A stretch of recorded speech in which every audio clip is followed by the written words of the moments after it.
Hello everyone, welcome back to Buried Files.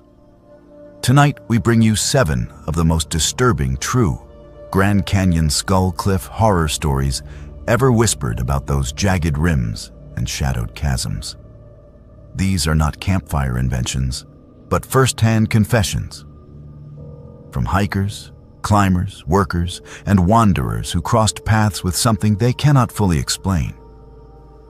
Some speak of hidden bone ledges and silent collectors, others of voices riding the canyon wind, strange rituals traced in lantern light, and encounters that fracture the mind long after the trail has ended. Every account you will hear has been cross-checked as far as possible, from timeline details to park records and local testimony, to ensure that what you are about to listen to is rooted in real experiences rather than fabricated legend. The Grand Canyon is more than a scenic postcard. It is an ancient wound in the earth that seems to hold on to the worst things people bring into it, and sometimes it gives those things back. If you value authentic horror that respects the truth behind the terror, subscribe to Buried Files and hit the notification bell so you never miss our next descent into the unknown. After you hear these stories, share your own encounters or family canyon legends in the comments below, because some of the most unsettling files we uncover begin with a single, frightened memory. Now settle in as we approach the edge of Skull Cliff and look down into the darkness that waits below. Let me start with the one thing everyone always asks me first. No, I did not report it the same day I found the skulls. I should have. I know that. It is the first thing I think about when I wake up now.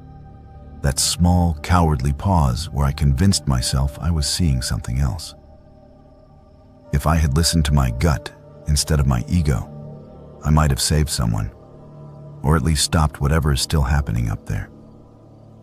My name is Cooper, and up until last spring, the Grand Canyon was my escape. I am not a ranger or a climber, just a guy who takes too many photos and spends too much time online. I got obsessed with this unofficial challenge people do, trying to capture faces in the rock. There are whole threads where people share formations that look like skulls, spirits, you name it. Skull Cliff was the crown jewel of that obsession. It is not an official name on the map, just a nickname the internet gave to a certain stretch of rim where the eroded stone, at the right angle, really does look like a row of staring skulls. I went in the off-season because I wanted empty overlooks and moody skies. I did not want crowds or guided tours. I wanted long hours alone with my camera, waiting for the light to hit that skull profile just right. I told my friends I was chasing art. The truth is, I was chasing something else too. That feeling you get standing on the edge of a drop so deep you cannot see the bottom properly.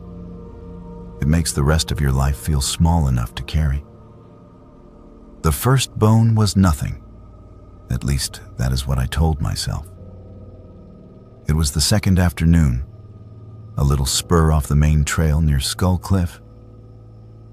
There was a faded sign about staying on marked paths because of recent incidents. But the footprints heading past it were old and many, and my brain did that stupid rationalization thing. If all these people walked out there, it must be fine. A few yards out, in a patch of reddish dust, I noticed something white propped up on a flat stone. It was a small bone, maybe from a rabbit or a bird, stood upright like a candle. 2 other tiny bones lay at its base in a neat triangle. I remember crouching and thinking some kid was playing prehistoric altar and forgot to kick it apart. I took a photo anyway. It looked stark and weird against the dust.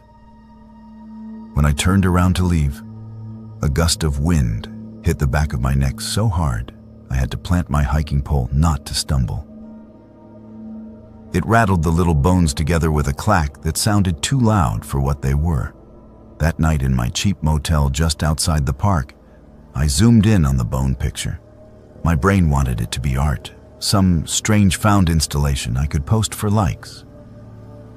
I told myself it was that and went to sleep. By the third day, I had started going off trail on purpose. I never did that before. I used to roll my eyes at people who ignored signs, but the canyon plays tricks with scale and distance. It makes the forbidden spots feel close enough to touch. Just a few yards more, just around that outcrop, just down to that ledge for one shot, then I will come back. That was the bargain I kept making with myself. Farther along the rim, I found the second arrangement. This time it was not just one bone. 3 long, thin bones, maybe from a coyote or something similar, were laid in a rough triangle. In the center, a smooth oval stone, stained a darker brown, sat like an egg. Tiny teeth, at least they looked like teeth, were pressed into the dust along one side of the triangle in a crooked row, like a lopsided grin. The back of my neck prickled. It did not look random anymore. It looked like something that had been made, and made recently. No dust had settled on top of the pieces. There were faint boot prints near it, different tread than mine, wider stride, deeper bite into the ground, like whoever made them was carrying weight. Again, I did what I always do. I lifted my camera. I framed it, adjusted the focus, clicked. When I straightened up, there was that same heavy wind, a sudden blast that came from below, lifting grit into my eyes. I told myself someone local was just screwing around, leaving creepy bone art for hikers. Some metalhead kid with too much time and access to roadkill. I muttered, half amused, half unnerved. I stayed on the main path the rest of that day, but my attention kept drifting back toward the places just beyond the railings, where prints led away into the scrub. The third find was the one I cannot shrug off, even now. It was on day 4, late afternoon, clouds rolling in from the west in a thick gray line. I had been following a faint social path along the rim, away from the standard Skull Cliff viewpoint where everyone takes the same shot. The air smelled like rain and sun-baked stone. My legs ached in that good way that tells you you have earned your exhaustion. I was about to turn back when I saw another clearing of dust between 2 clusters of scrub. In the center of that patch lay a skull. I froze. For a few seconds, I could not tell if it was animal or human. It was small, but not coyote small, and the jaw was missing. The way it was positioned, tilted slightly upward, made it look like it was staring straight at the sky. Around it, in a perfect circle, lay a ring of stones and bone shards, every gap the same width, every piece pointing inward. I went down to my knees before my brain caught up and started screaming inside my head. Do not touch it. Do not move it. Do not even breathe too hard. The emptiness of the canyon swallowed the sound of my heartbeat so thoroughly that I felt like I was listening from underwater. The top of the skull was cracked in a branching pattern, like dried mud. One of those fine cracks had a thread of dark red still clinging inside. Fresh is the only word I have. Fresh, not old. Whatever had happened to the owner of that skull had not happened long ago. It did not belong to some decades-old accident quietly eroding away in the sun. There were boot prints again, clearer here, circling the ring. They stepped carefully between the stones and shards, never on them. Whoever had done this took their time. Not one scuff mark, not one crushed splinter. I did not take a picture. That detail matters to me. I reached for my camera and my hand locked up halfway to the strap. My skin crawled at the thought of recording it, like that would make me complicit somehow. I backed away on hands and feet, like a crab, never turning my back on that ring. Every step away felt wrong, but every step closer to it had felt worse. The path I had followed petered out into rough rock a few yards later. When I looked back, the clearing was already half hidden by the angle of the slope. I could have climbed higher to keep it in sight. But some part of me was terrified of seeing someone else step into that little circle.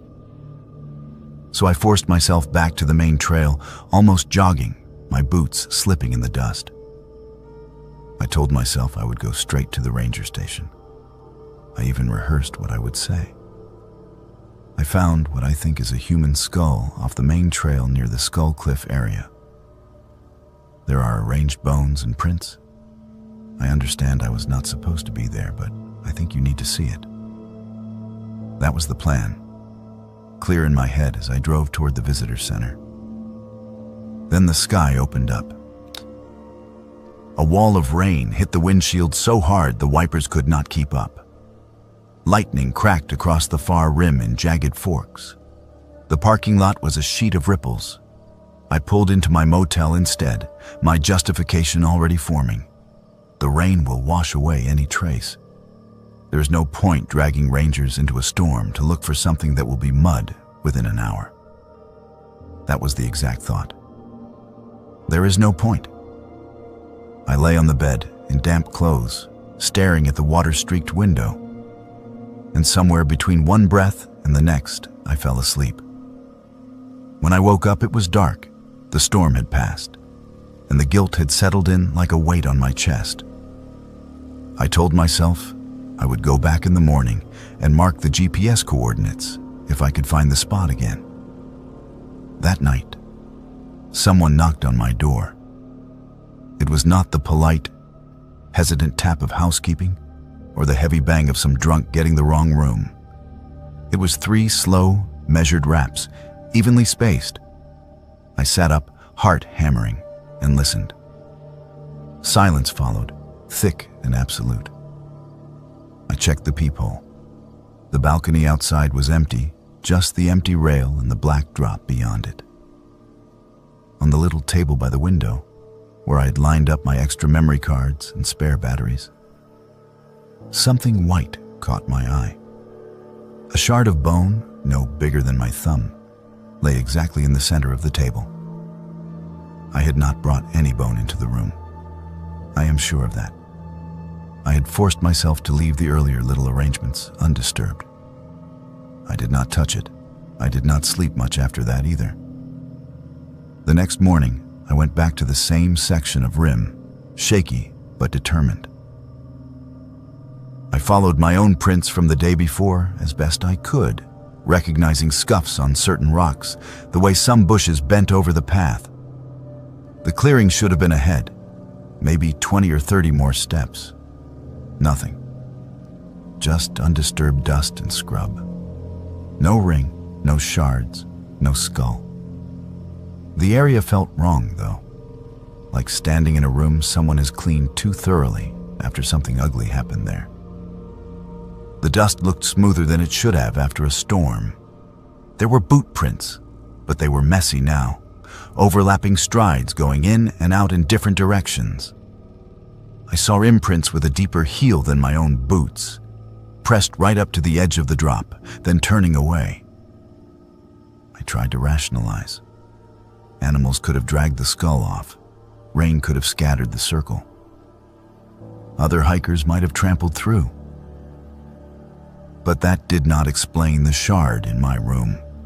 It did not explain the new set of prints that led away from where the ring had been, angling back toward the safer, more traveled path.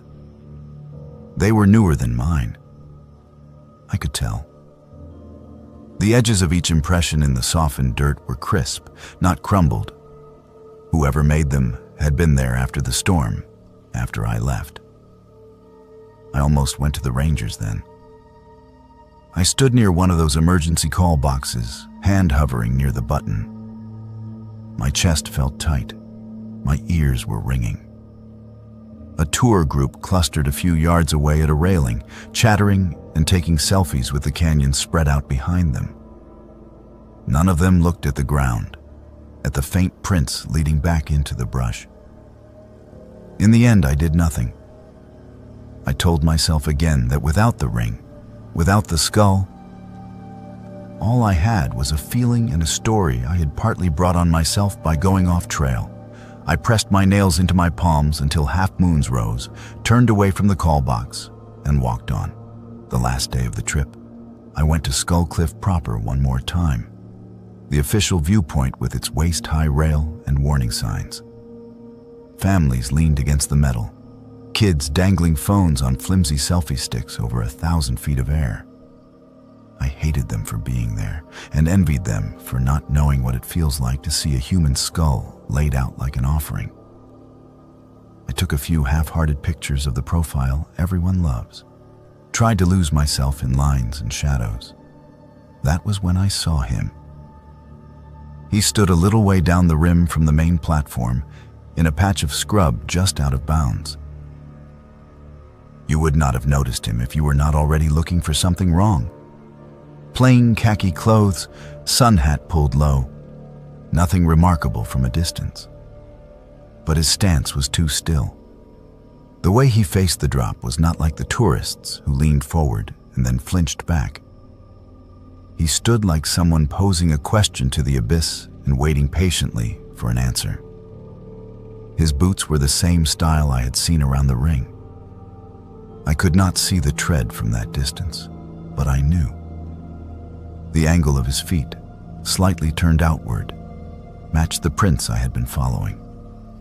Our eyes never met, or at least I do not think they did. He did not look toward the platform. He just watched the emptiness below, hands loose at his sides. Then he bent down, slowly, and I saw a flash of white between his fingers as he straightened. Not a rock. Too smooth, too curved. He held it casually, like someone holding a cigarette they have not lit yet. I backed away from the railing. My legs felt like they belonged to someone else. I wanted to shout, to point, to drag a ranger over by the collar, but I could not make my throat work. By the time I reached the end of the platform and pushed through the little knot of people to look again, the patch of scrub was empty. No man, no flash of white. I left that day. I drove out of the park with the radio off, gripping the steering wheel tight enough to make my hands ache.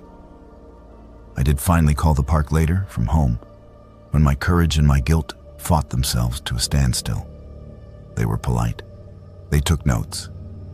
They told me they would forward the information to law enforcement, and that if I had photographs, I could submit them for review. I went through every card from that week. Hundreds of photos of rock and sky and shadow. The first little bone arrangement is there. So is the second, with its triangle and teeth. The clearing with the skull is not. There is a gap where those shots should be, invisible until you count. The file names skip numbers. The timestamps stutter. One moment I am photographing a juniper tree twisted into a pretzel by the wind. The next I am back on the main trail, framing the canyon's layered walls like nothing is wrong. I did not delete those files. I know I did not. Yet they are gone. What I have now are memories I wish I could doubt, and the knowledge that somewhere along that rim, someone is arranging bones in careful shapes, taking what the canyon gives them and shaping it into something worse. I was close enough to see the work, to smell the dust still clinging to the bone, and I walked away. I check missing persons databases now the way other people check sports scores. Every time I see a new face last seen near the canyon, my stomach turns over. I picture that cracked skull, that careful ring. I picture the man in khaki with his hat pulled low, holding white between his fingers while everyone else points their cameras in the other direction. I did not see his face clearly that day, but I remember one thing in sharp, nauseating detail. As I backed away from the overlook, my eyes dropped to my own pack for a second. Hanging from the zipper was a little charm, tied on with frayed red thread, a tiny thing made of white and brown. two small bones crossed in an X, with a smooth, oval pebble knotted at their center. I do not know when it was attached. I do not know who did it. I tore it off and dropped it into the nearest trash can. But it did not feel like enough. It felt like throwing away a warning instead of heeding it. So this is my real confession. Not that I saw bones on Skull Cliff. Not that I might have crossed paths with a killer. My confession is that I knew on some level that something was very wrong up there, and I chose again and again to act like I did not. If there is a collector working that rim, curating skulls and hidden ledges, I walked through his gallery and left the door open behind me. And when the wind hits the back of my neck now, in any city, on any street, it feels exactly like it did up there, pushing me just a little closer to the edge. Anytime the wind whistles now, I hear her trying to talk through it. I do not mean that as a metaphor or some poetic way to describe trauma. I mean it literally. When a draft slips under a door or rattles through a cracked window, there is a voice layered inside it, breathy and wet, forming syllables I can almost understand. It started the day I stood in that wind gap near Skull Cliff, and it has not stopped since. My name is Scarlett, and I went to the Grand Canyon for all the wrong reasons. It was not about nature or solitude or finding myself. It was about getting a good backdrop for content. I was in my third year of college, majoring in something I did not care about, and spending most of my energy on building an aesthetic online. My friends and I planned the trip like we planned everything else, around lighting and angles and which locations would pull the most engagement. We had a list of spots to hit, poses to replicate, captions already half written before we even left campus. Skull Cliff was on that list because it trends. The rock formation that looks like a row of skulls when you shoot it from the south rim at sunset, that eerie profile everyone reposts, with some variation of the same caption about nature being metal. We wanted that shot. We wanted to stand in front of it with our hair blowing just right, looking small and brave against something vast and indifferent. The day we went out there, the wind was already acting strange. I do not know how else to put it. Wind is wind, right? It blows, it gusts, it dies down. But that afternoon, it felt like it had intention. It would go completely still for long stretches, then suddenly whip up from below the rim in a single hard blast that made you stagger. One of my friends laughed and said it felt like the canyon was breathing. I remember that because an hour later, I would have given anything to believe it was just the canyon and not something inside it. We split up to get different angles. That was the plan. Some of us would shoot from the main overlook. Others would hike a little farther along the rim to get the profile from a less crowded spot. I volunteered to go ahead because I wanted a shot without other people in the frame. I was vain that way. I wanted it to look like I had discovered the place, like I was alone with the sublime. So I walked away from the group, following a narrow trail that curved closer to the edge. About 10 minutes out, I found a gap in the rock. It was not large, maybe 3 feet across, just a natural split in the stone where wind funneled through from the canyon below. When I stepped close to it, the sound changed. It went from a low whistle to something higher, almost musical, like someone blowing across the mouth of a bottle. I stopped and held my phone up, thinking the audio would be perfect for a video. I pressed record and leaned toward the gap. The wind stopped, not slowed, stopped completely. The air went dead and flat, and in that silence I heard my name. Scarlett. It was so quiet I thought I imagined it, a trick of my own thoughts leaking into the stillness. But then it came again, louder, and this time it sounded wrong. The voice was layered, like two people speaking at once, One layer was normal, a woman's voice, middle range, almost friendly. The other was lower, gurgling, like someone trying to talk through water. "Scarlett, are you there?" I pulled back from the gap so fast, I almost dropped my phone. My heart slammed in my chest. I looked around, expecting to see someone behind me, maybe one of my friends playing a prank. The trail was empty. The scrub on either side was low and sparse. No one could hide there. I turned back to the gap, and the wind hit me full in the face, sudden and sharp, smelling faintly of damp stone and something else, something organic and rotten. My phone was still recording. I could see the little red dot in the corner of the screen, the seconds ticking up. I lifted it and aimed the camera at the gap, not sure what I was trying to capture. In the screen, in the live image, there was a woman standing directly behind me. She was close, inches away. Her face over my left shoulder. Pale skin, dark hair plastered to her cheeks, eyes half open. Her mouth was moving, but no sound came from it. Just that same wet gurgle riding the wind. I screamed and spun around, but there was nothing there. Just empty air and the trail stretching back the way I had come. I looked at my phone. The recording was still going. I played back the last few seconds. In the playback, the woman was there, clear as anything, standing behind me in the frame. But when I looked up from the screen, the space behind me was empty. I could feel my pulse in my throat, fast and fluttering. I stopped the recording, shoved the phone in my pocket, and walked as fast as I could back toward my friends without actually running. When I found them, I did not say anything.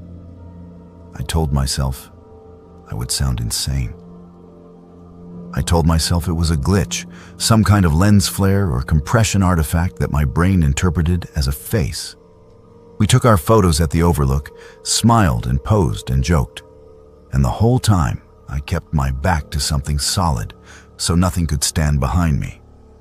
That night at the lodge, I finally watched the video all the way through. The woman was there in every frame after I leaned toward the gap. Sometimes she was behind me. Sometimes she was beside me. Just at the edge of the shot, her face turned toward the canyon. Her mouth never stopped moving. I tried to read her lips, to figure out what she was saying. But the angle was wrong, and her expression was too slack. I posted the video to a few friends in a private group chat, asking if they saw what I saw. 2 of them thought it was a filter I had added as a joke. One said it looked creepy and asked where I got the overlay. Nobody believed it was real. I deleted the video from my phone after that, but it did not matter. The voice had already started. The next day, back near Skull Cliff, I kept hearing fragments of sentences in the wind. They were not full words, just pieces, always in that same layered tone. Left and alone, and so cold, and please. My friends did not hear it. I asked them directly, trying to keep my voice casual, and they looked at me like I was being weird for the sake of being weird. The wind is just wind, Scarlett. You are freaking yourself out. But I was not freaking myself out. The wind was talking. I knew it the same way you know when someone is standing too close behind you, that prickling certainty that has nothing to do with logic. We hiked out to a different section that afternoon, farther from Skull Cliff, and for a while, I felt better. The wind there was normal. It rustled through juniper branches and kicked up little dust devils. But it did not speak.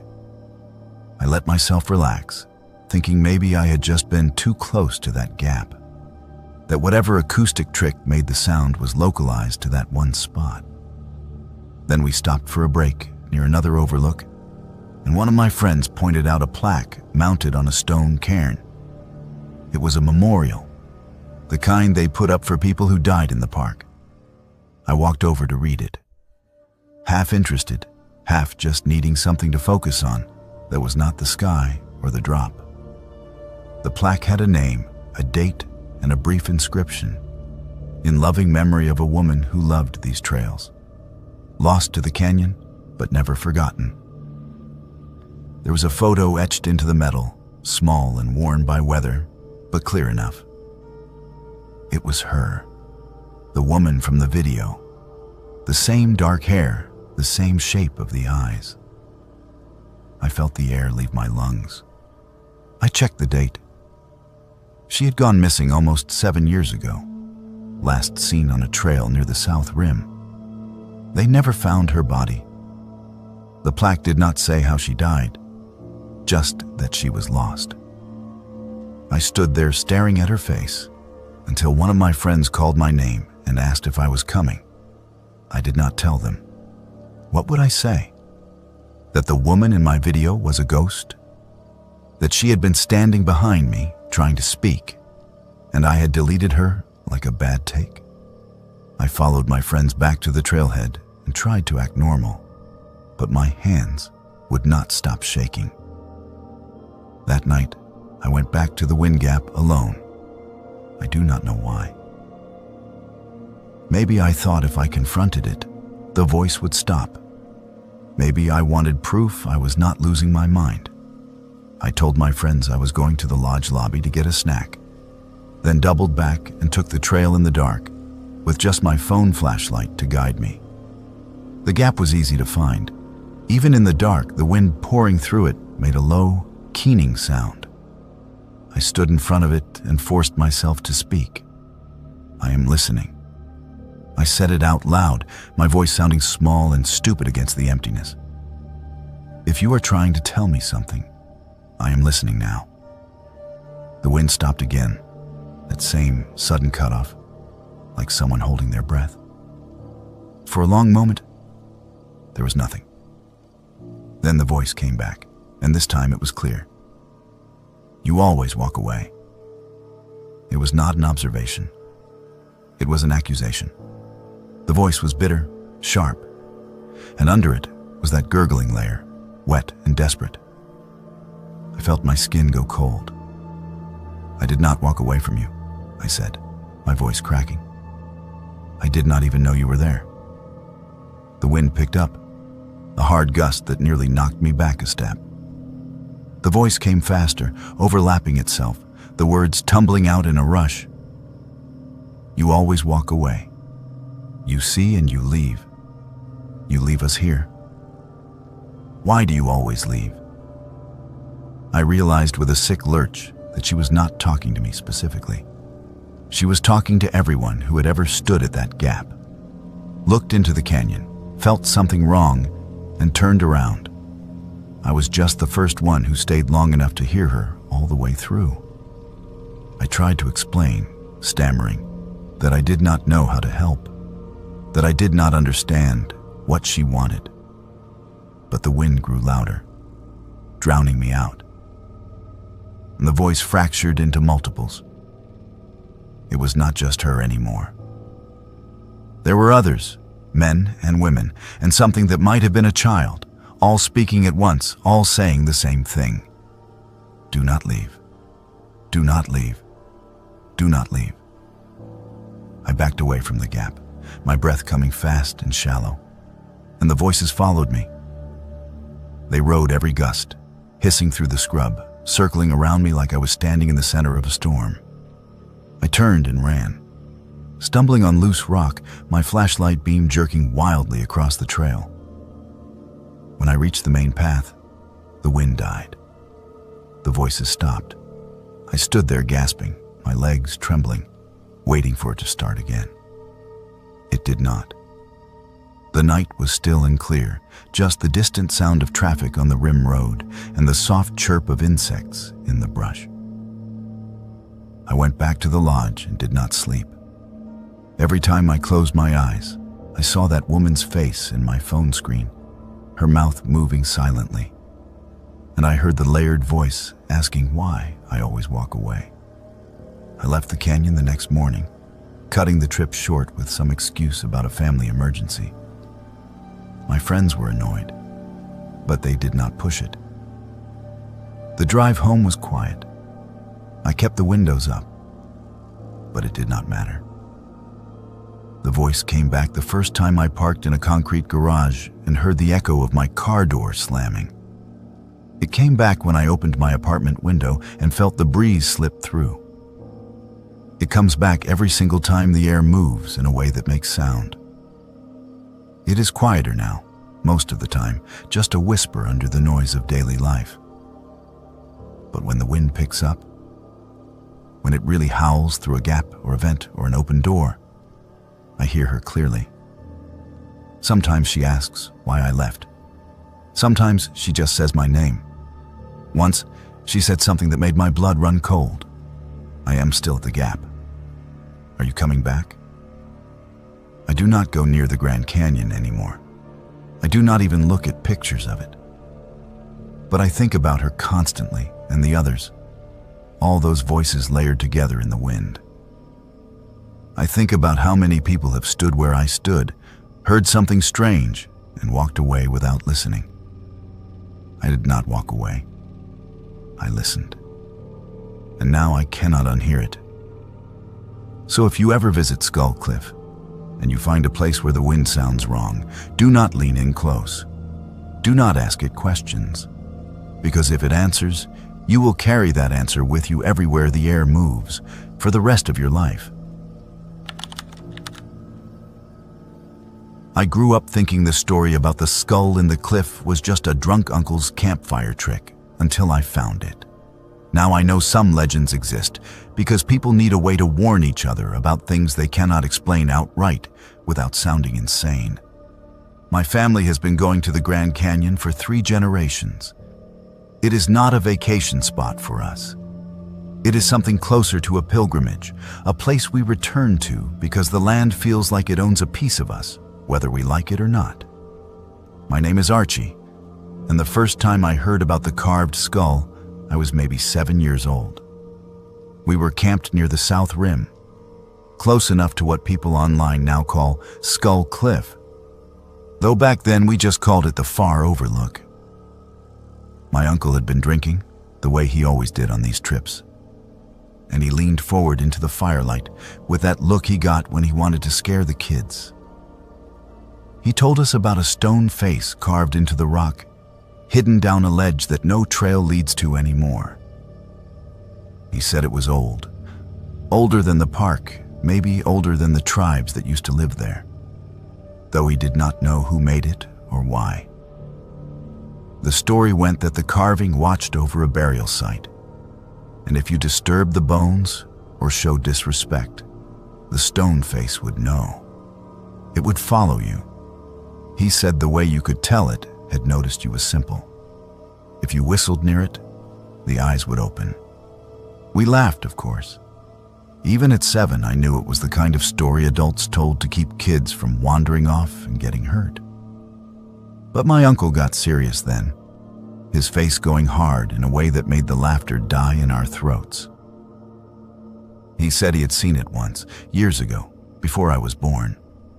He and his brother, my father, had gone down to find it on a dare. My father whistled at the carving, mocking it, and my uncle swore he saw the shadow in the eye sockets shift, like something behind the stone had moved forward to look. They left and never went back. My father refused to talk about it. Even now, decades later, if you bring up that trip, he changes the subject or leaves the room. I did not think about that story much growing up. It was just part of the family mythology, the kind of thing you half remember and mostly ignore. But last year I came back to the canyon alone for the first time. I had just turned 30, been through a bad breakup, lost a job I hated but needed, and I wanted to prove something to myself. I am not sure what. That I could still do hard things, maybe. That I was not afraid of empty spaces, inside or out. I brought the old notebook my uncle used to keep, the one with his hand-drawn maps and trail notes from back when the park was less regulated and you could wander farther without someone stopping you.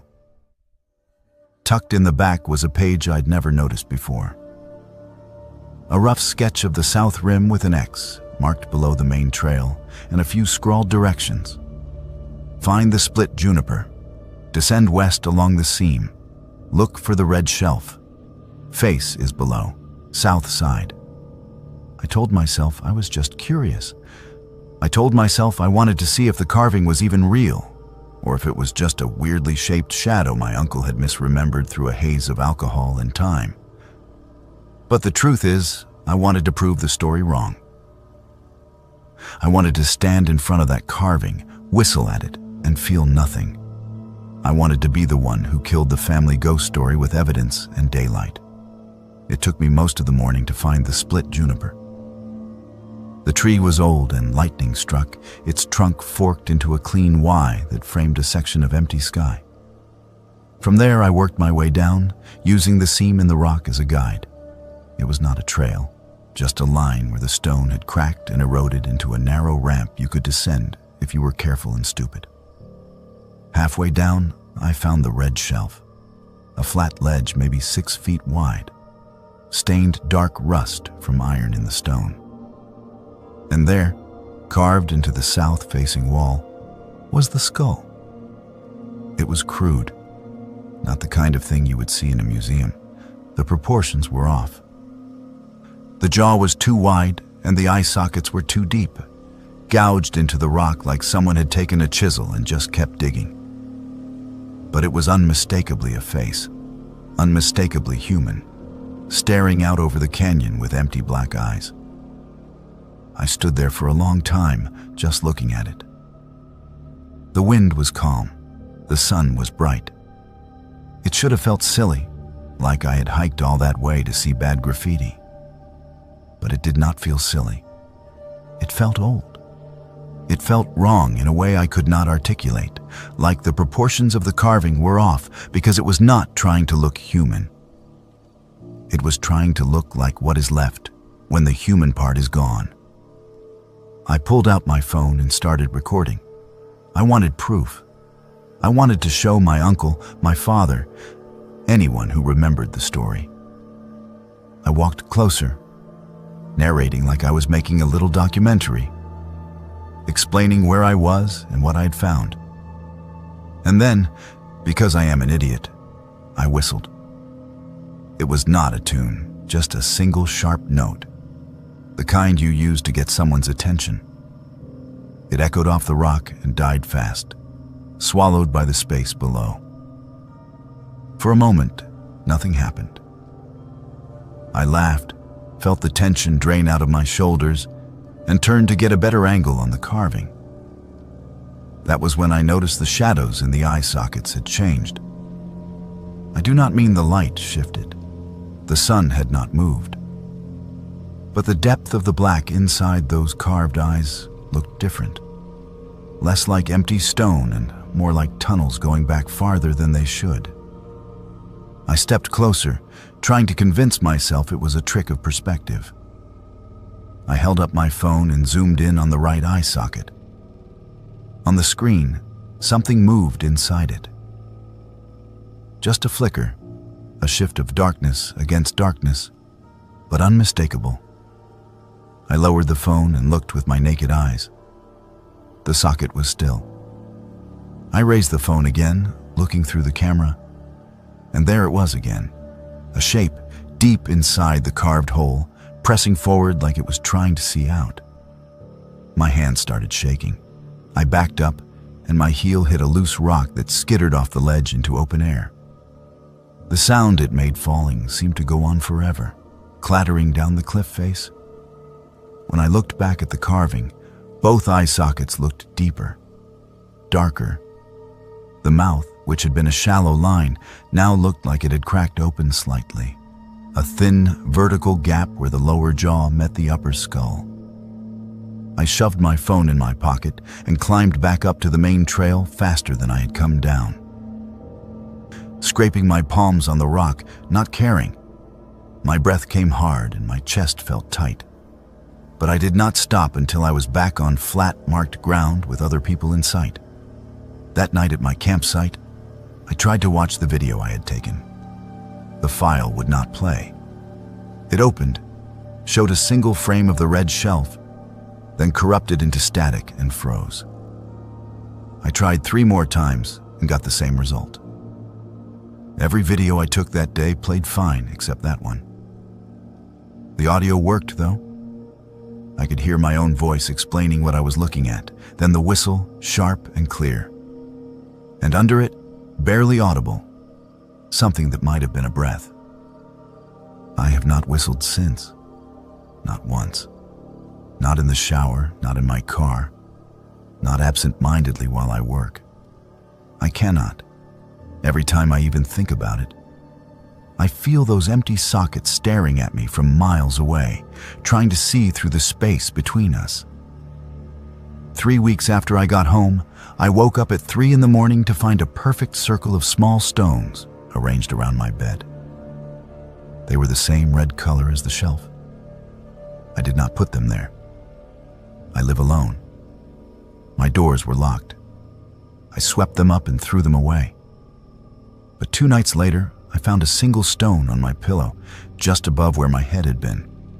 It was warm. I do not know what I woke up. I do not know what the carving is or what it was supposed to guard. But I know I was warned not to whistle, and I did it anyway. And now something that lives in stone knows I am here. Some nights I dream I am back on that ledge, and the carved eyes are fully open, and the mouth is wide enough to see the dark going down and down. And I realize too late that I'm not standing in front of the skull. I am standing inside it, looking out through the eyes at a long line of people below, all of them whistling. I did not push him off Skull Cliff, but sometimes I wonder if saying yes to that hike was just a slower way of doing it. That is the sentence I never say out loud when people ask what happened that day. They want a clean story with a villain and a victim, something they can file away under true crime or tragic accident. What they get instead is a gap, like the canyon cut a piece out of time and swallowed it whole. My name is Matilda, and for 3 years before that trip, I was in one of those relationships where you are more tired than happy.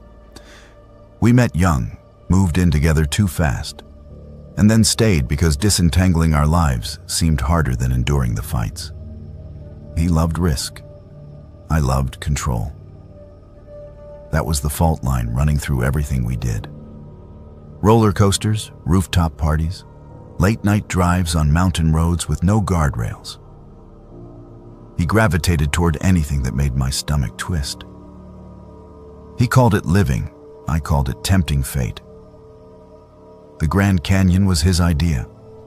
It was supposed to be a reset, one last attempt to fix what we both knew was broken. He booked the tickets, found a cheap lodge, made a list of must-see spots that were all some variation of standing on the edge of a very long drop. Skull Cliff was at the top. He had seen some photos online of the rock profile that looks like a giant skull and decided it would be the perfect place to take the shot. His words. The shot that would prove we were still adventurous and in love, even if we were mostly just exhausted and stubborn. The morning we hiked out there, we were already fighting. It started small. He wanted to take an unmarked spur off the main trail to get a better angle on the cliff. I pointed out the faded warning sign and the fact that we were not exactly backcountry experts.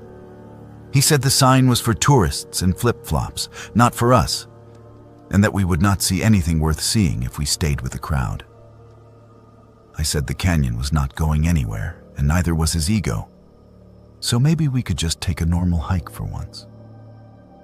He laughed, that tight little laugh that meant he was annoyed but pretending not to be, and kept walking toward the spur.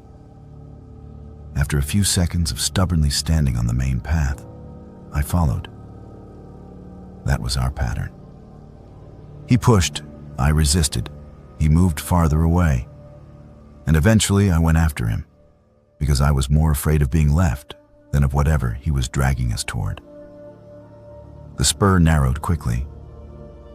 The scrub thinned out, replaced by bare rock sloping toward the rim. On our right, the canyon opened up in layers of red and brown and shadow.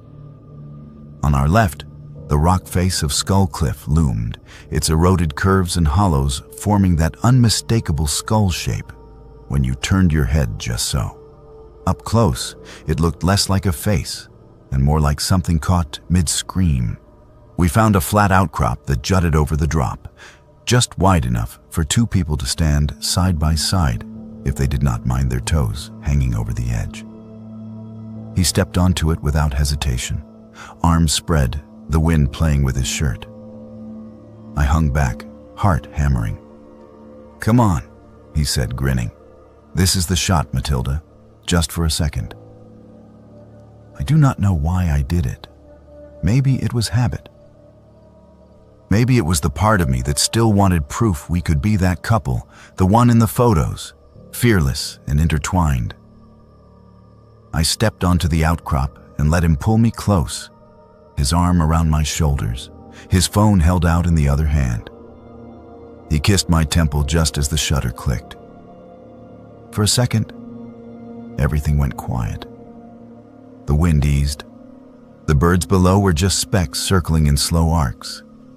And I thought, maybe this is what we were trying to get back to, that brief, fragile feeling of being on the same side. We stepped back from the edge. I turned toward the slope to check the photo, still catching my breath. He stayed facing the drop. "It is perfect," I said, looking at our faces on the screen. We actually looked happy, not strained, not pretending, just soft. "Let me get one of the skull," he replied. From farther out. I did not look up immediately. I was zooming in, checking the lighting, thinking about how I would caption it when we got back to the lodge. I could hear his footsteps, the scrape of his boots on rock, moving a few feet to my right. Then the sound stopped. I lifted my head. The outcrop was empty. At first, my brain did not register what I was seeing.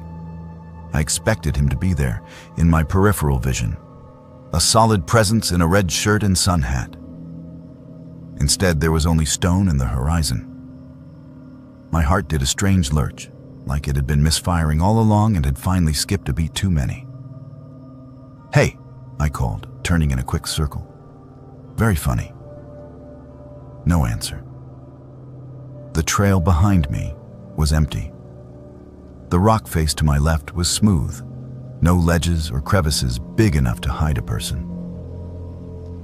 The outcrop in front of me dropped straight into open air. I walked to the edge and forced myself to look down. The canyon fell away in a sheer wall, studded with ledges and outcroppings far below. My vision swam. I pressed my stomach flat against the rock and craned my neck, searching for any flash of red, any movement, any sign that he had slipped and was clinging to something. Nothing. No sound but the wind. No rock still tumbling, no echo of a shout. Just empty vertical distance swallowing the space where he should have been. I do not know how long I lay there, calling his name until my voice went raw. Time does something strange at the edge of a drop. Seconds stretch, minutes snap. At some point, I stumbled back toward the main trail, shaking so hard I could barely walk, and found another hiker who helped me call for help. After that, everything is fragments.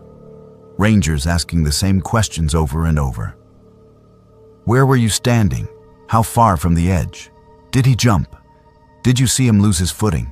Helicopters sweeping the walls with searchlights, tiny figures on ropes scanning ledges below. Dogs sniffing along the rim. Radios crackling with codes I did not understand. They did not find him. Not that day, not the next, not ever. No body, no backpack, no hat. Nothing. People love to talk about statistics when they hear this part. They tell me how many people fall into the canyon every year, how wind and loose rock and human error are a bad combination. They say sometimes bodies get wedged in places too deep to reach or carried off by sudden storms. They say I am lucky not to have watched it happen, as if the lack of a visible fall makes it easier. What nobody explains is this. His footprints stopped 3 feet before the edge. I saw them when the rangers walked me back to the spot for the official reconstruction. 2 sets of tracks leading along the spur. Ours. You could see where we stood together on the outcrop, our boot prints overlapping, slightly smeared. Then a few prints from when we stepped back. Mine veered inward toward the slope. His continued straight, but not all the way. There was a clear heel mark, then the ball of the foot, then nothing. No disturbed dust at the rim, no scuffed rock, no sliding marks. Just a clean end to the pattern, like someone had lifted him straight up or dropped him straight down without touching the in-between. I did not say it out loud. I knew how it sounded. Instead, I answered the questions, signed the statements, went back to the lodge to pack our shared suitcase alone. The seat beside me on the shuttle to the airport stayed empty. Every bump in the road felt like a hand reaching up from below. Months passed. The official story settled into its shape. Hiker presumed dead after fall near Skull Cliff. No evidence of foul play. Friends and his family cycled through grief and anger and suspicion. Some of them looked at me and saw someone who had been fighting with him that morning, who came back alone from an unmarked path she had not wanted to take. They never said the word out loud, but I heard it anyway. I tried to move on. I went back to work. I stopped going on hikes. I avoided high balconies and open stairwells. That might have been the end of it, an unsolved disappearance sitting like a stone in my chest, if I had not made the mistake of opening the photo again. It was late, and I was scrolling through old pictures, half numb, half nostalgic, when I saw the thumbnail from Skull Cliff. The one perfect shot. I told myself I should delete it. I had thought that 100 times and never had the courage. This time, instead of erasing it, I tapped it open. We were standing side by side, the canyon behind us, Skull Cliff's profile just visible over his shoulder. We looked genuinely happy, younger than we were. I stared at our faces until my vision blurred. Then I noticed the timestamp. The photo was marked as taken at 10:14 a.m. I checked the metadata. Same. 10:14, Skull Cliff Trail. Coordinates matching the spur. The problem was, I remember looking at that photo while we were still standing on the outcrop. Immediately after the shutter clicked. I remember showing it to him, both of us laughing, before he turned back toward the edge. The ranger's incident report lists the time of my emergency call as 10:12. I do not have an explanation for that. Timestamps can be wrong, I know. Phones glitch, GPS lags, but it feels like one more small, sharp piece that does not fit. I went back once, against everyone's advice. A year after he vanished, I returned to Skull Cliff alone and walked out to the same spur. The path felt shorter and longer at the same time. My breath came shallow. The outcrop looked smaller than I remembered, like it had shrunk without his careless weight on it. I stayed well back from the edge. I did not step onto the overhang. I stood where my prints had turned inward, the last point where the ground still held my shape, and looked down. For a moment, I saw him. He was standing on a ledge far below, too small to recognize by features, but unmistakable by posture, one hand lifted as if shading his eyes, the other hanging loose. He was looking up the way he used to look over his shoulder at me when he wanted me to hurry. My heart lurched into my throat. I blinked, and he was gone. Just rock and shadow. Maybe it was a trick of the light. Maybe it was my brain filling in gaps it cannot accept. Maybe it was nothing at all. What keeps me awake is not the possibility that he slipped, or that he jumped, or even that someone else was up there with us and I somehow did not see. It is the empty space where his footprints should continue, the missing seconds between one breath and the next. The way the canyon can erase a person so completely that all you have left is a story nobody entirely believes. I did not push him. I am as certain of that as anything in my life. But I also did not stop him from walking toward a place that wanted to erase him, because I had been letting him drag me to the edge of things for years, and it was easier to follow than to turn back alone. If there is a lesson in that, I have not found it. All I know is that Skull Cliff is not just a rock that looks like a skull. It is a place that knows how to take and keep and leave nothing behind but questions. And the people who loved the ones it took, standing at the rim, staring into a gap that does not echo when you call into it. The first time I yelled into Skull Cliff, I thought the echo lag was just a cool glitch. I was there with co-workers, doing one of those team-building retreats that everyone secretly hates, but pretends to enjoy because the company paid for it. We had spent the morning in a conference room talking about synergy and communication. And when they finally let us out to experience the canyon, half the group bolted for the gift shop. The rest of us wandered toward the rim like sleepwalkers. My name is Riley, and I used to love echoes. Parking garages, tunnels, empty stairwells. I would always test them with a shout or a whistle, just to hear my own voice come back thinner and distant.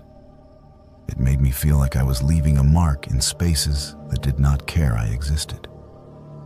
That day at the Grand Canyon, I found out some places do not just reflect what you give them. They send something else back.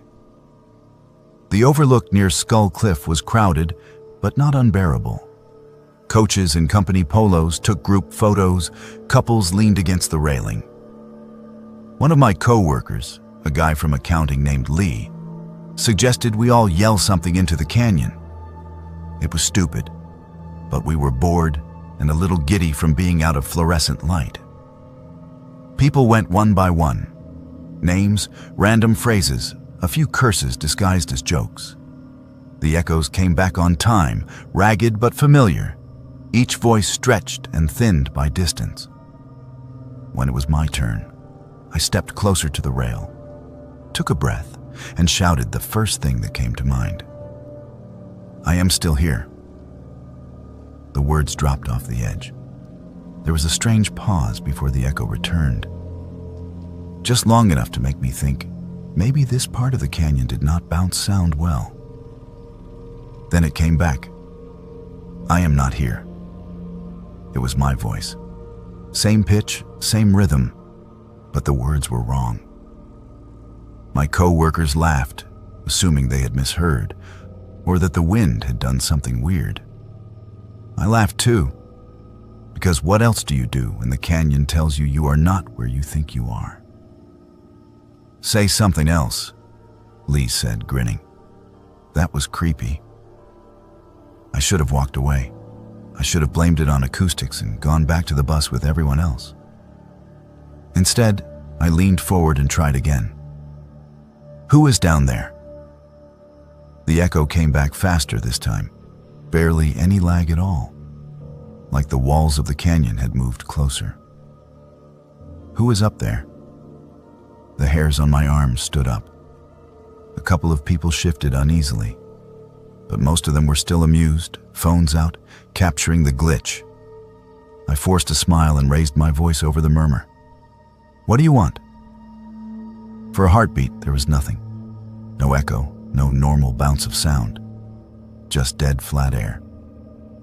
Then, very softly, too softly for anyone else to hear over the crowd, something answered. You. The word slipped under everything else. A joke from behind me, a camera shutter, a child complaining about the heat. I felt it more than heard it, like it crawled through my ears instead of riding them. My chest tightened. The back of my neck went cold. I stepped away from the railing, suddenly aware of how thin the metal bar was between me and a very long fall. "Okay, that is enough," I said, trying to sound light. "Acoustic show is over. I am hungry." Nobody argued. We drifted back toward the picnic area, the others already moving on to talk about lunch and travel plans. I walked in silence, replaying the last exchange in my head, trying to convince myself I had imagined that last word. That night, at the lodge, I told myself to test it. If I did not, I knew my brain would loop the moment forever, chewing on it until it turned into something bigger than it was. So after dinner, while most of my co-workers were drinking at the bar, I slipped out alone and walked back toward the rim. The overlook was mostly empty now.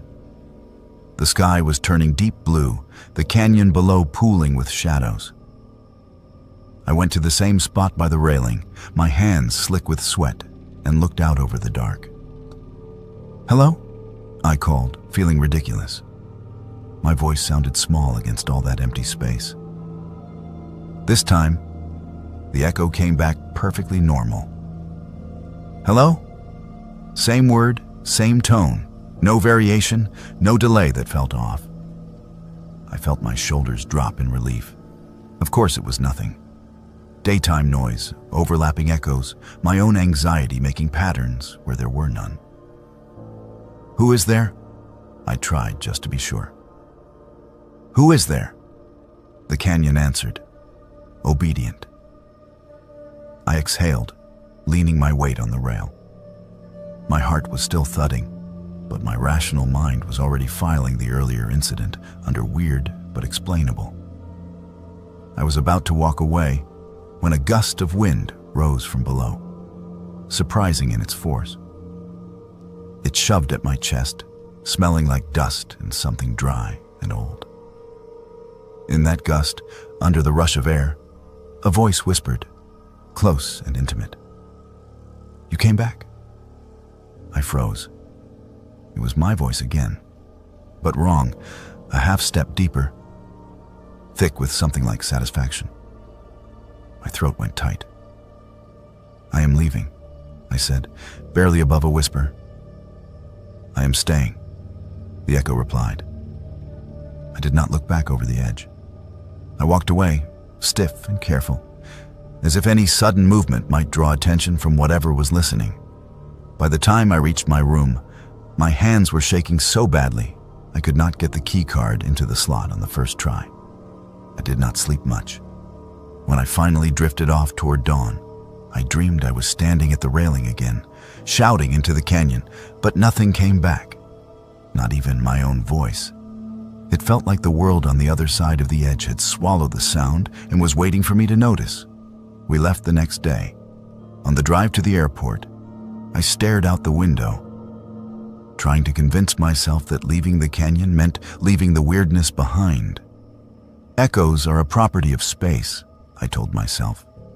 Specific shapes, specific distances. Once I was back in the city, everything would go back to normal.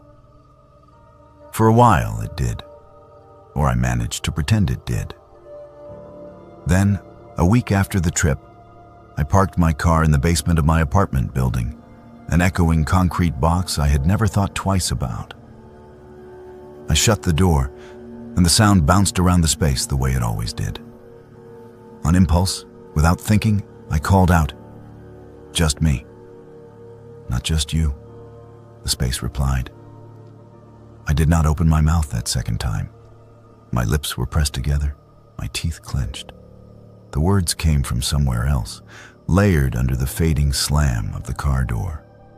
My own voice, off by a fraction in timing and tone. I stood there, keys in hand, heart pounding, listening to the hum of fluorescent lights and the faint drip of water from a pipe. Nothing else? No more words. But from that night on, echoes stopped behaving the way they should. Sometimes it was small. I would drop a spoon in the kitchen, hear the clang, and a split second later, a second, softer clang that did not quite match. Other times it was clearer. I would say good night to myself out of habit, turning off the bathroom light, and hear a quiet, "Stay up," chase it down the hall. I tried to tell myself it was stress, a trick of my ear, some auditory hallucination my therapist could explain. I booked an appointment. I described what was happening, careful not to sound too dramatic. The therapist nodded, asked about my workload, my sleep, my history with anxiety. She suggested it might be my brain replaying my own words in a heightened state, like an echo in memory rather than space. It was a nice theory. I wanted to believe it. Then, one evening, I walked under a railway bridge on my way home and made a mistake. A stupid, reflexive mistake. I clapped my hands once, hard, just to hear the sound bounce. The clap came back, distorted but recognizable. Then, layered under it, a voice I did not recognize. Still mine, still wearing my inflections, but saying something I had not said. "Jump." I stopped dead. The bridge sidewalk was empty, traffic roaring a few feet away. I looked down at the street, then up at the concrete arch above me. There was nothing to jump from. There was nowhere for that word to lead. But the suggestion hung there, sour and heavy. "Shut up," I whispered. "Wake up," the echo answered. Since then, it has only gotten worse. The not echo does not need me to speak first anymore. Sometimes it starts on its own, in places with the right surfaces. Parking garages, stairwells, tiled bathrooms, empty offices. I will walk in, and instead of the normal ambient quiet, I will hear a faint murmur that sharpens if I stand still. Down here. Behind you. Almost time. The worst part is that it knows things. It references moments I have never said out loud. It mentions a scar on my arm from when I was 8, a lie I told my mother in high school, the name of someone I hurt and never apologized to. It throws them back at me in my own voice, like it has been listening from inside my skull this entire time, and finally found a way to speak. I have stopped going anywhere with obvious echoes. No more garages. I park on the street. I take stairs only when other people are on them. I shower with the door open and the fan off, so the steam does not turn the tile into a resonant chamber. Friends think I have developed new quirks. They joke about me being afraid of my own echo. They have no idea how true that is. Sometimes I think about going back to Skull Cliff, standing at that railing and asking the canyon what exactly I brought home with me. But I'm afraid of the answer. I am afraid it will not come from below, but from right behind my teeth. So here is my best guess. The thing I circle around late at night, when every room in my apartment is finally silent. Echoes are not just sound bouncing off surfaces. They are proof something is there to bounce against. Space, shape, presence. When I stood on that overlook and asked, "What do you want?" I opened a door I did not see. Whatever answered wanted a mouth. It used mine. Now, when I speak, I listen for the second version of my own words coming back from the walls. I measure how different they are, how much more they belong to it than to me. I am scared of the day when the first voice, the one I am used to calling mine, will be the echo instead, following behind something else that has learned to lead. From up on Skull Cliff, they did not look like people at first. They looked like a string of fire ants made of light, moving in single file along a ledge where there should not have been any trail at all. I was the only one out there to see it, and if it had happened anywhere but the Grand Canyon, I might have managed to convince myself it was a trick of the eyes. But the canyon has a way of turning tricks into obligations. Once you see something, you owe it your attention. My name is Zara, and that summer I worked the late shift at a lodge near the South Rim. It was the kind of seasonal job you take when you are trying to outrun a decision. Temporary, isolated, full of strangers who do not know enough to ask the right questions. I cleaned rooms, stocked the front desk fridge, and on good nights, snuck away for an hour to sit near the edge of the world and pretend I was braver than I felt. There was a strict staff curfew on paper. After midnight, everyone was supposed to be in their cabins unless they were on duty. The canyon is dangerous in the dark, they told us during orientation. Disorientation, cliffs, rattlesnakes, you name it. Do not wander. Do not drink by the rim. Do not go out alone. Most nights, I obeyed. By the time my shift ended at 11, all I wanted was a shower and sleep. But on the night of the lanterns, the air felt wrong. Too hot for the hour, too still.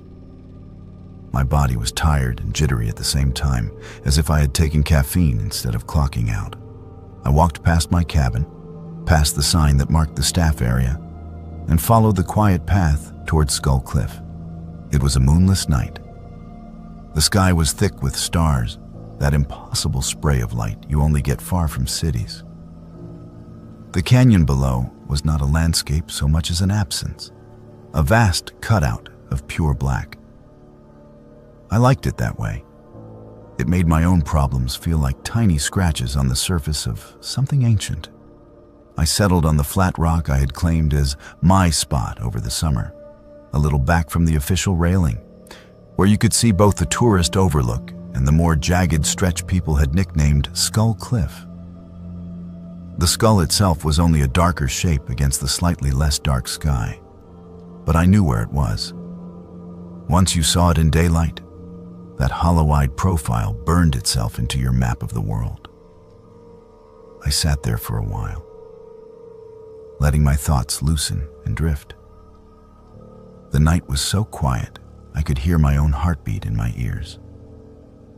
Then, as my eyes adjusted, I noticed a glow down in the blackness.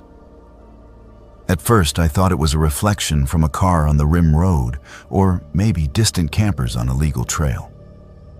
But this light was too far down, halfway between the rim and the unseen floor, in a place I knew had no maintained path. It was a single point of warm, yellowish light, moving slowly along the curve of the canyon wall. I leaned forward, squinting.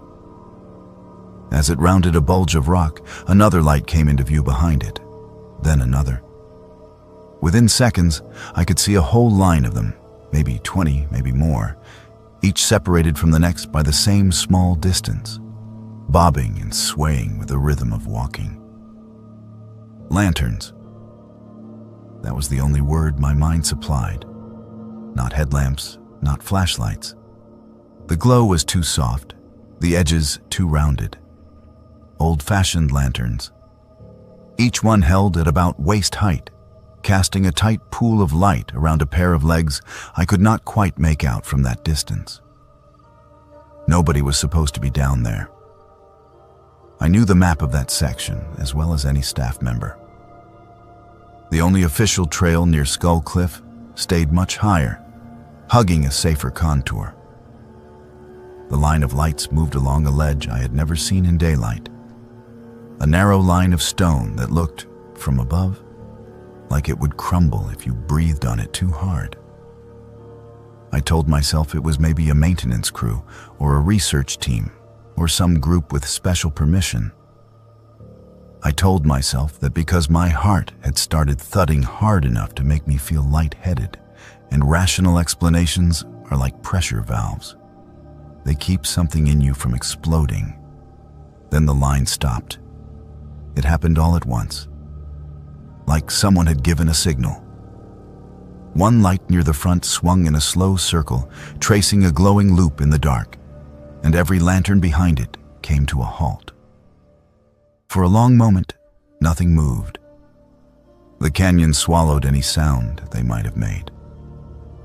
Then one of the lights went out, just blinked off, as cleanly as if someone had pinched the flame. The scream came a second later, and the timing is burned into me so deeply I will never forget it. First the light vanished, then the sound. A high, human scream, cut short. No echo, no scattering off the walls. Just a rising note of pure panic and then absence. I clapped a hand over my mouth, as if that would keep the noise from reaching them. The rest of the line did not react. The lantern stayed perfectly still, an unmoving chain of fire against the black. The front light swung again, in a tighter circle, and the whole line started walking once more, one lantern short.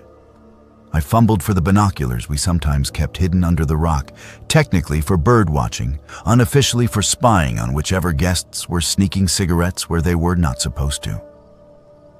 My fingers found the strap by muscle memory. I brought the lenses to my eyes, hands shaking. Through the binoculars, the scene sharpened. I could see robes now, or long coats, or something that made each figure look like a narrow column of darkness topped by a hood. The lanterns they carried were old and metal, glass panes flickering with real, live fire.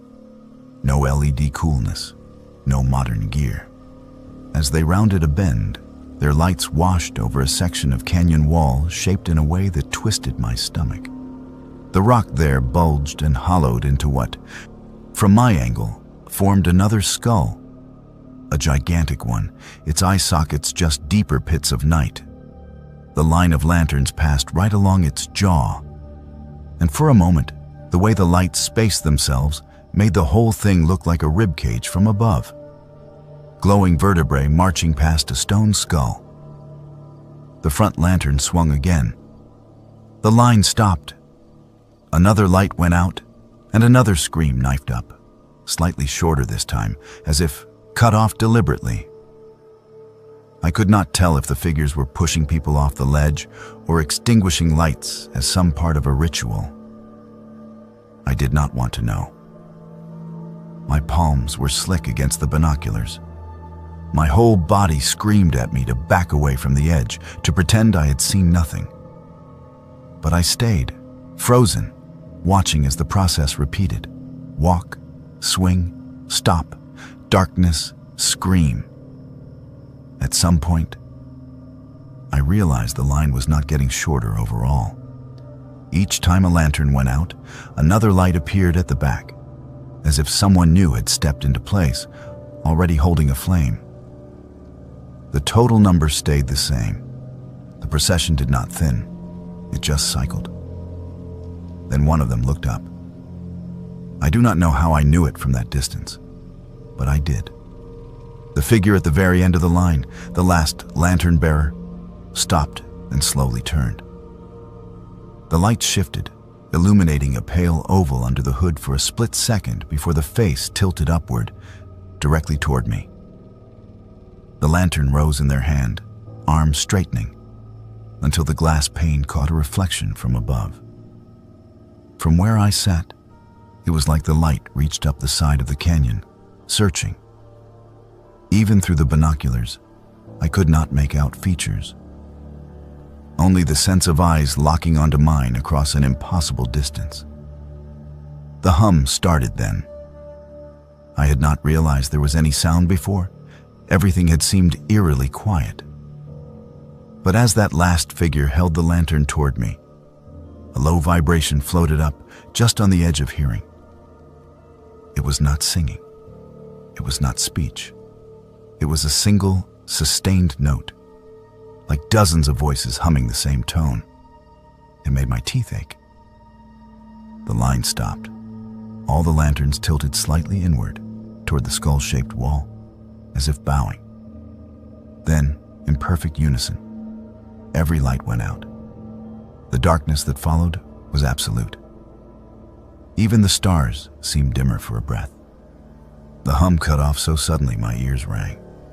I dropped the binoculars, my fingers numb, and scooted back from the edge until my heels hit dirt. Headlights swept across the rim road behind me. A park patrol SUV rolled by, its beams slicing through bushes and across empty rock. When it passed the section where the lanterns had been, there was nothing to see. No glow, no movement, just black stone and shadow. I sat there shaking, trying to decide whether to run to the patrol, wave my arms, tell them what I had seen. But the words would not line up in my head in any way that did not sound insane. Hooded line, lanterns, screams, ritual. It sounded like something out of a bad movie. And if I was wrong, if it had been some sanctioned night operation I did not know about, I would be the staffer who caused trouble. So I did what most people do when the world shows them something that does not fit. I filed it away and pretended I had not seen it. For a while. I lasted another week at the lodge. Then, every time I closed my eyes, the line of lights marched behind my eyelids. Every quiet hallway became a narrow ledge in my mind. I would be folding sheets or wiping a counter and suddenly feel the weight of eyes from below, waiting for me to look down. On my last night, long after I had handed in my badge and uniform, I woke in my cabin from a dream of walking in that line. I was holding a lantern, my arm aching, my feet sliding on loose stone. I could not see the face in front of me, only the patch of ground their light uncovered. Behind me, I knew there was an empty space, waiting for someone else. The worst part was not the sense of inevitability or the boredom of endless walking. It was the certainty that at some point, the front lantern would swing, the line would stop, and the light in my hands would go out. And somewhere high above, on the rim, someone would be looking down, seeing me as just one more flicker in a string of anonymous fire. I left the canyon the next day. I work in a city now, under streetlights and neon signs, where darkness is never complete. But sometimes, when I am crossing a bridge late at night and I see a row of headlights or tail lights stretching ahead in a perfect line, my breath catches. For a heartbeat, they are not cars. They are lanterns on a ledge where no road should be. And I remember the way that last figure raised their light toward me, finding me in all that black. That is the part I cannot shake. Not that I saw them, but that they saw me, as if the canyon was not showing me a secret so much as taking attendance. Everyone keeps telling me I survived that fall off Skull Cliff, but I only half believe them.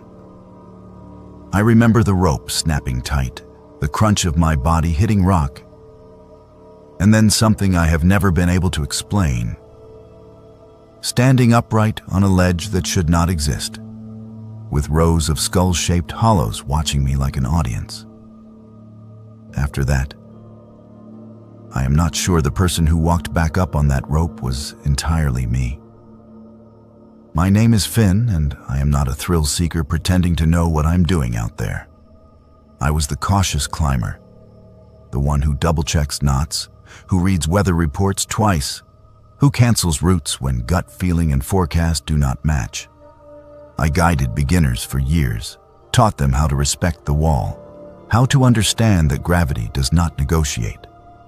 I had climbed in the Grand Canyon before, always on routes I knew, always with partners I trusted. The day I fell started like one of the good ones. Clear sky, cool air, no storms in the forecast.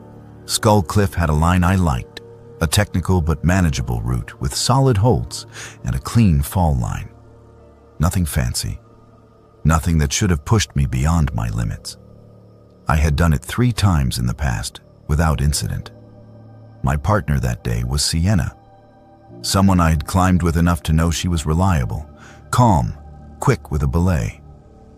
We checked everything at the top, harness snug, knots perfect, anchor solid, rope threaded, calls clear.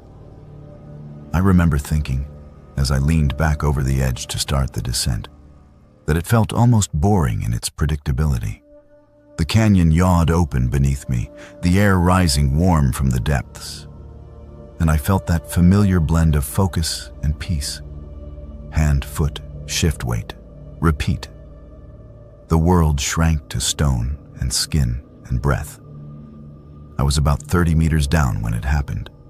There was no warning. My right foot was on a hold I had used before, a protruding nub of rock that felt as reliable as a handle. I shifted my weight onto it, and it sheared off under me with a sharp crack, like a bone snapping. For a second I was weightless, swinging out into empty air. The rope burned against my waist, my stomach lurched into my throat. Then the belay caught, hard, slamming me back into the wall sideways. My helmet smacked stone. White light exploded behind my eyes. The last thing I heard before the world went black was Sienna shouting my name from somewhere impossibly far away. I do not know how long I was out. Sienna says it was maybe 3 or 4 seconds, no more. Long enough for the rope to pendulum, short enough that she was still in the same breath when I woke up. But in that pocket of nothing, I lived through something that felt much longer. I was standing on a ledge, not hanging, not spinning, not falling. Standing. My feet were flat on smooth rock, my hands empty at my sides. The air was still and cold, and it did not smell like dust or sun or sweat. It smelled like stone that has never seen light. In front of me was a wall, cut with niches, dozens of them, each about the size of a human body. Most of them held figures, standing motionless, facing outward. I could not see their faces clearly.